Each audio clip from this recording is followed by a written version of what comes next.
د الله نوم کې برکات دي. زبیده چې ده د هارون الرشید ښځه ده. زبیده د هارون الرشید ښځه ده، ډېره نیکه ده، دومره نیکه ده چې حجونو له به خیراتي خلک لیږل، اعلان به وکړه چې څومره غریبانان یې خیراتي به حج له لیږم. مکې مکرمې ته نیر راوستی دی او په محل کې یې حافظان ساتلي.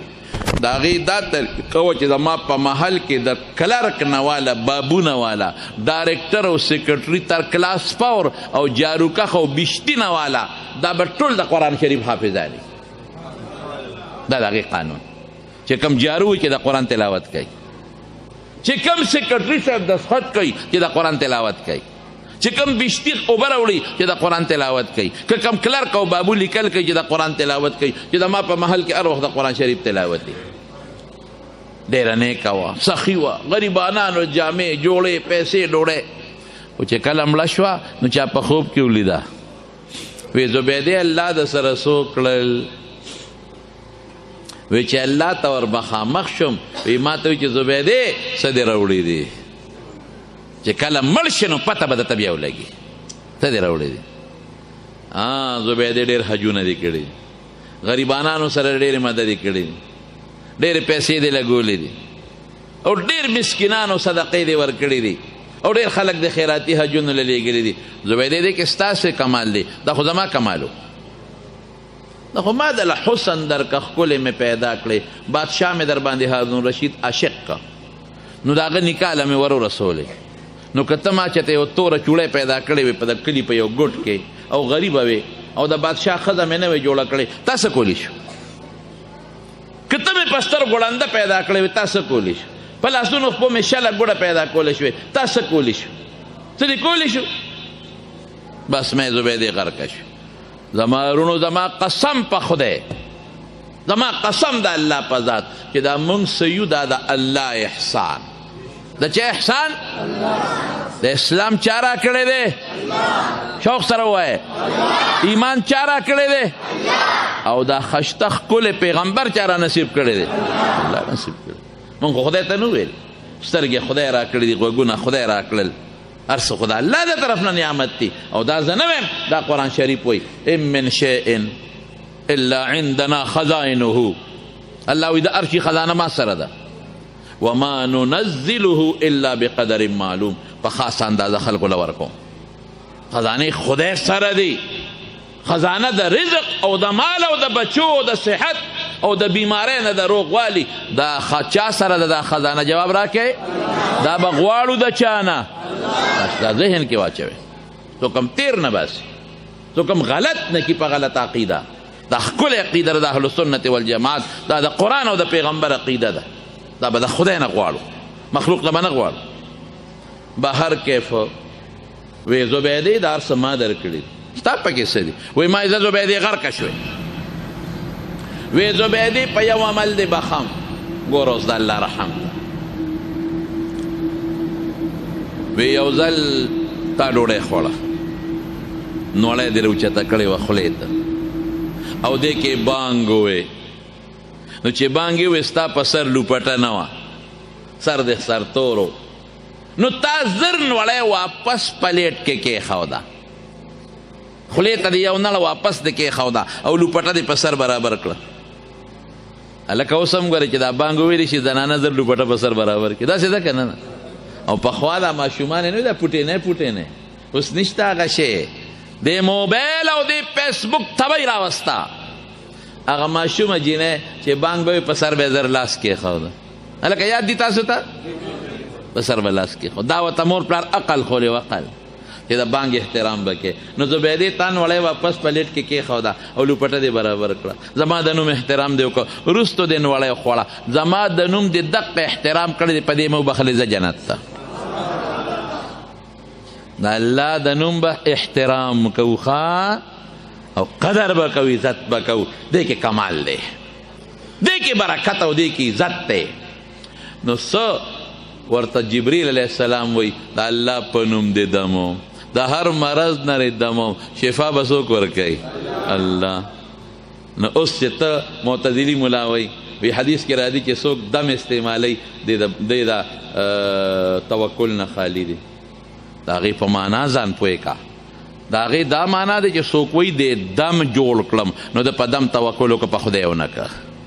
خو دا موږ نه وایو موږ دا نه وایو چې دم جوړ کړو موږ وایو په دې دم کې شفا چا واچوله بس که ډاکټر جوړ کړم نو غلط عقیده ده او کوي چې نه د ډاکټر په دې لاس کې او په دارو کې شفا چا واچوله دا ښکلی عقیده ده دا به نه وی چې دم جوړ کړم دمونه څوک نشي جوړولی دم به استعمال کې او وی به په دې دم کې اثر چا واچاو الله نو دمونه ثابت دي ښه دم ثابت دی اوس نو هغه راغی وی سوچ چې ګډه چیلی به راکې وی څلوېښت دې ته شکرانه وی ما و تاسو شکرانه وی دم منم خو شکرانه پکې نشته بشیر جانا 100 روپے در کئی خلق په شکرانه کې 15 روپے خدای ته وګوره د نسوارو غونډ پې نه کېږي او ته پې دونه غټ بشیر جان دوکه کوي یو سړي له چا ماشوم راوسوي دا ماشوم جاړي دم پې واچو دم یې واچو 15 روپے والا ورکړې ماشوم ټیک شو چې کور ته یې بوته سړی واپس راغی وی چې هغه ماشوم خو ټیکو کور بیا په جړا شو وی د دم د 15 روپو د دم زور د کوره پورې د 15 روپو د دم زور د کوره پورې نو شکرانه ویغشته دا شکرانه ټکي ولا مونږ دا نوم یې ښه دی دا مخکې نو یو شکریه غوندې شوه صاحب دم راغی صورت فاتحه پې ولوسته ابو سعید خدری رضی الله عنه چوپ پې کو هغه سړی خدای جوړ کړ 40 ګډه چیلی ته په مخه کړی چې په مخه یې کړې ملګرو ورته وی دا دې څو کړل اخذت علی کتاب الله اجرا دا خو د خدای په کتاب مزدوری واغشت الله خو قرآن شریف کې فرمایي لا تشترو بآیاتی ثمنا قلیلا دا زما په آیتونو دا معمولی د دنیا دولت ماله دا آیت خو ډېر لوی برکت دی دا څه کې یاره وایي ما خو څه ګناه نه ده کړې ما خو نیکي وکړه دم مې واچو سړی خدای جوړ کړ نو چې اوس حکیم ډاکټر د چا علاج وکړي نو پیس بنالي وی زه زوره دواړو جهانو د مبارک سردار نه به تپوس لاړل مدینې منورې ته نبی کریم صلی الله علیه وسلم ته وی صاحب دغه سړی مار لړم چیچلو او د په دم واچو الله پاک جوړ کو وی سدی په ولستل وی سورته فاتحه بخاری شریف کې حدیث ته وی تا ته چاوي چې دا دم دی لکه دا خو ډېر خدمه چولې وی حضرت سلويخ ګډ چیلم ته روستي دي دا جیز دیو کنا جیز واپس کو کسو سر کو اللہ اکبر رسول اللہ مبارک فرمائی ان احق ما اخذتم علیہ اجرا لکتاب اللہ بہترین مزدوری خو اغد چی دا خدای پا کتاب دے واغشتا دا سناروا خو ندا او سوئی وی دا تقسیم کے اخپل میانس کے او مالم پا کی سرا کے حضور پاک کوئی تبرعن دا ولی زمون علماء وی چې سیته پکې ولی وغوښتا رسول الله مبارک وی چې تر قیامت پورې سبا څوک دونه وی چې په دم پیسې غشتل ګناه ده وضربوا لي معکم بسهم ما لم پکې راکړي اوس چې ته وایې چې قرآن کې الله وی ماله په قرآن پیسې نو د دې ګڼ جوابونه دي خو زه آسان جواب درته وایم چې تاسو پې پیش د هر عمل دوه رخی یو ته عزیمت وی بل ته رخصت وی که یو سړی په سفر دی لاورته او د رمضان میاشت دی او دی روجه نیسي د عزیمت دی که طاقت لري ښه ده ودې نیسي او که نه نیسي چې نه نیسم او زه مسافر یم بیا به قضا ونیسم دا وله رخصت دی بالکل جایز دی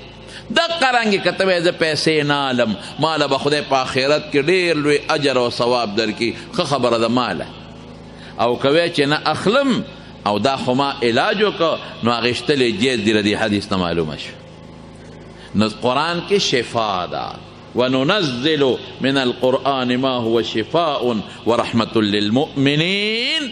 ولا يزيد الظالمين إلا خسارة قرآن کې الله وی چې قرآن شفا ده هم د هدایت شفا ده د گمراهۍ علاج دی پکې د بيدینۍ علاج دی پکې دینداری پیدا کوي په سړي کې هم ظاهري شفا ده نو قرآن ډېر د برکت کتاب دی زمارونو ډیر د برکت کتاب اوس بستا په ذهن کې و سوال راځي د هغې جواب درته کوم ذهن کې به د سوال دا راځي چې مولوي صاحب زه خو هر سهار سوره یاسین لولم خو زما حاجت خو پوره نه شو زه خو ماښام صورت واقعه لولم نو زما فقر او فقه خو ختمه نه شوه او مولوي صاحب زما خو مور ناجوړه ده او صورت فاتحه لولم او چوپ کوم به خو جوړه نه شوه زما ورونو خبره باندې ځان پوه کې یو جسمانی څیزونه دي هغه عقیده نه غواړي لکه د اوبه زسکم د عقیده نه غواړي که عقیده مې پېشته که نشته نو زما مری به یخی او تنده به ختمی او یو روحاني څیزونه دي روحاني څیزونه کلکه مضبوطه عقیده غواړي او زه به د هغې یو مثال درکړم چې تاسو به پیش مولانا اشرف علي تانوي رحمت الله علیه دا زمونږ د علماء دیوبند سرخیل و سرخیل او ډېر لوی کار د ده نه خدای غشتی دی په هر میدان کې الله د ده نه د دین ډېر لوی کار او ډېر لوی خدمت اغشتی دی د هغه یو کتاب د تسهیل المواعظ یو واقع پکې لیکلی دی یو ملا صاحب به د جمعې تقریر کا نو یو ځل یې د جمعې په ورځ د بسم الله الرحمن الرحیم فضیلت بیانه نو دا ملا صاحب په جوش کې راغی نو څه وایي هلکه وایي چې بس څوک هم بسم الله وایي که نه نو په دریاب ورځه چوپ کوه او نیغ پې تېرېږه خپه به دې نه لمدېږي یاره چې دی وایي او بانډې سې ناستو هغه وایي استادجي خدای را سره ښه شه چې دم دې راته وښو زه خو چې مانځله راځم نو په لاره دریاب دی سیند دی نو چې په هغې راځم نو کښتۍ له پیسې ورکومه د دې طرف نه او د هغې طرف نه ښه ده چې دم دې راته وخوځ به بسم الله وایو بس راځو به پې خپه به نه لمدېږي چې مونځ یې وکړو سینګ لاړه او دریاب ته ورسېد او بسم الله الرحمن الرحیم او چوپ یې کړې او پې نیغ ورغی یقینا هغې سر ته پورې وته او خپه هم لمده نه شوه اوس چې راځي بسم الله وایي چې زه بسم الله وایي او چوپکۍ خپې نه لمدېږي یو ځل یې د ملا صاحب له دعوت وکړو استاد جي موږ سره به دې دعوت له لاړ به شو چې د جمعې مونځ یې څنګه وکړو او د دریاب خواله ور ورسېده نو بانډیسي خو دم زده کړی و هغه په دریاب ورته او ملا صاحب بریکونه راښکل نیغ ودرېد بانډیسي ورته استاد جي راځه که نه وي چېرته وایي زما کور خو د دې سیند نه پورې غاړه دی که نو په څه کې به ځو ولې کښتۍ خو راشي که نه په کښتۍ څه کوې نو په څه کې به ځو وایي هغه بسم الله والا دم چې تا ما ته ښولو هغه ووایه که نه راځه راپسې وایي مونږ غر کې مونږ غر کې یو استاد جي تا چې هغه په تقریر کې ویلي و وایي چپ شه هغه زمونږ خولې نه دي دا زمونږ خولې نه دي ما ته یو ځل چا ټلیفون وکړو څه وظیفه یې غوښته نو ما ورته وظیفه وښوله مې دا وظیفه وایه وایي ته به یې راله ونه وې نو ما ورته وی دا خو دا لکه زه به ټولو خلکو له وظیفې اوس وایم خپل سبق به نه ښیم نو مې ناجوړه ته دارو بدله زه خورمه مې ته ورشه ډاکټر له او ډاکټر چې تا ته نسخه ولیکي او بیا دارو راوالې په میز یې ورته کېده چې ډاکټر صاحب دا به راله ونه خورئ نو مې هغه سره چې هغه کم سټسکوپ دی دا مازدیګر به پې دله ووایي چې زه به ستا دا ما د خو اتیا مریضان راځي نو زه به د کم مریض دارو خورم او ناجوړه تی دارو به زه خورم نو مې بیمار تی او وظیفې بدله زه وایم یاره وایي زمونږ هغه خولې نه دي نو ای ما ته وایي مې به ستا خوله جوړ بس د نسوارو خوټکڼۍ ده هغه خوله نه ده